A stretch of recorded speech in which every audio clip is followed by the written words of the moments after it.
This episode's review is about the Babysitters Club number 31, Dawn's Wicked Stepsister, in which two families become a passive-aggressive fusion, a convoluted plan results in light janitorial work, and a vengeful god attempts to eliminate the Pikes. I'm Amy A. Cowan, and this is Rereading My Childhood, the podcast. Things have changed in Stonybrook. Mrs. Schaefer and Mr. Spear got married in the previous entry, number 30, Marianne and the Great Romance, and it ended on a cliffhanger. Will Marianne catch the bouquet at the end of the wedding, signifying an impending child marriage? Or will Dawn catch her own mother's bouquet, signifying another child marriage? Can the merging of these disparate families transcend their inherent peculiarities and create a blissful family unit? Will Dawn finally have the sister she's always wanted? The answers are Marianne, no immediate child marriage, eventually, and sort of. The newly formed Schaefer-Spear clan has some growing pains to contend with. Growing pains that could have been easily resolved if Mr. Spear and Mrs. Schaefer had actually talked to each other before the wedding. Seriously, what were these two doing in their No, wait a minute. Don't answer that question. That's none of my business.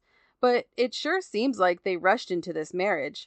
It's not like Mrs. Schaefer is pregnant and her father is nudging Mr. Spear with a shotgun at the altar. They could have talked a little bit before the wedding. But I digress. The biggest problem with the Babysitters Club number 31, Dawn's Wicked Stepsister, is that we're reverting to an old BSC trope, infighting, and everyone is annoying in their own special ways. All their problems could be resolved with a bit of structured therapy, with a professional, and a willingness to use the space in their giant 80s house. But if they did that, then we wouldn't have a book, nor would we have one of the most needlessly convoluted solutions to an issue that was already solved in a previous BSC book. On the other hand, while I may not have liked the A plot, the B plot involving the Pike children delighted me. The ancillary members of the BSC shine here and remind me why I'm reading the series. If there was a way to pluck out just those chapters, I would gladly recommend it. But there isn't, so I must judge the entire book. It's frustrating when the central conflict of a book is so easily solved. If the adults had acted responsibly and discussed their different lifestyles before getting married, they could have avoided a lot of unnecessary drama. Geez, adults, just go to Love Hotel instead of rushing into a marriage.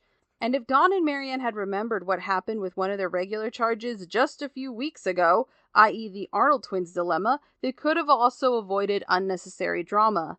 And maybe if these people didn't take their gigantic space for granted, a silly plan involving the weakest haunting ever concocted could have been avoided. This is a big change for the usual familial structure of the BSC, but this one can be skipped. I give the Babysitters Club number 31, Dawn's Wicked Stepsister, a 2.75 out of 5.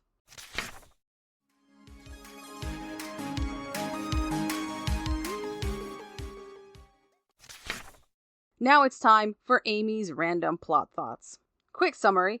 The newlywed Spear move in together into the Schaefer house, and that means that Dawn and Marianne move in together. They are excited, especially Dawn, and she invites Marianne to share a room with her. Pretty quickly, personalities clash. Mr. Spear makes breakfast for Mrs.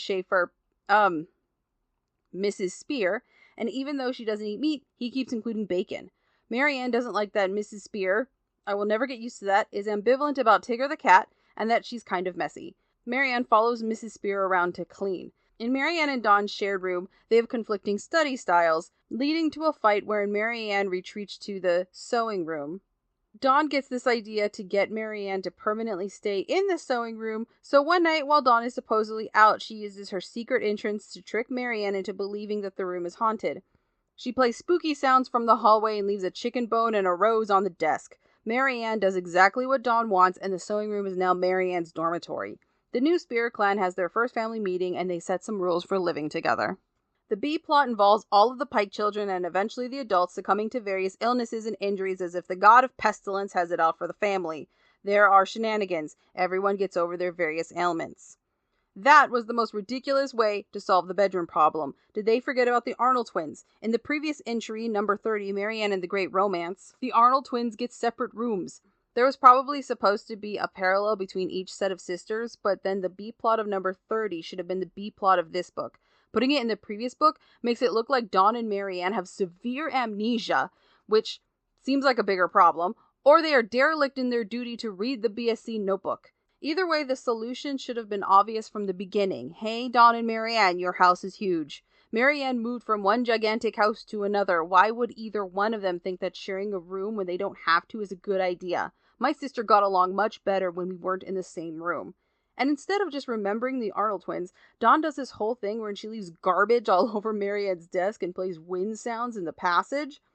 While I was reading it, I thought Marianne knew that Dawn was playing a prank on her, decided it was a good opportunity to move out of Dawn's room and played along. That is certainly not the case. Marianne does not indicate that she knew it was a prank. I give Marianne more credit than she deserves. This sitter actually believed the lie that a girl with the unlikely name of Gazi Kunga, who is in a plane hijacking, is attending school in suburban Connecticut. This is on me, really. For a progressive woman, Mrs. Schaefer isn't very progressive at all. She uses the Mrs. and she changes her name when she gets married to Mr. Spear. She should have reverted to her maiden name, which is Porter. I will call her Ms. Porter.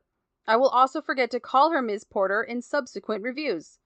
I love the B-plot about the Pike children succumbing to multiple ailments at the same time. When Jessie fulfills a special breakfast request for Claire, she causes the rest of the Pike children to also make special requests. That was the most real thing in the book. Even Mallory warns her that it's a bad idea. That was pretty funny. Again, I like how Mallory and Jessie seem to like each other and don't spend all their time fighting. It's like they're friends or something. Imagine.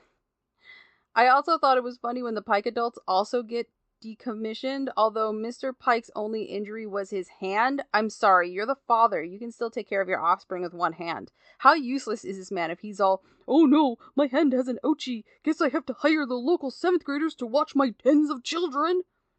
And I must reiterate, I don't like infighting. It's always more interesting when the girls are working together, or it's focused on one of the girls and the others are playing background characters. Whatever the next story is, I hope none of the girls are infighting, and I especially hope it doesn't showcase a problem that could have been solved in the time it takes to watch an episode of Goosebumps. This review has been written by me, Amy A. Cowan. Thank you for listening. I'll try to be better about these. You can find me at Amy A. Cowan on YouTube, on TikTok, on Blue Sky. I don't have an Instagram or a Facebook or a Twitter, so don't bother looking there. But I'm usually Amy A. Cowan on most things. If you need help, you can look at my website, which is amyacowan.com. So until then, stay safe, have fun out there. I'll try to be better about these later days. Bye.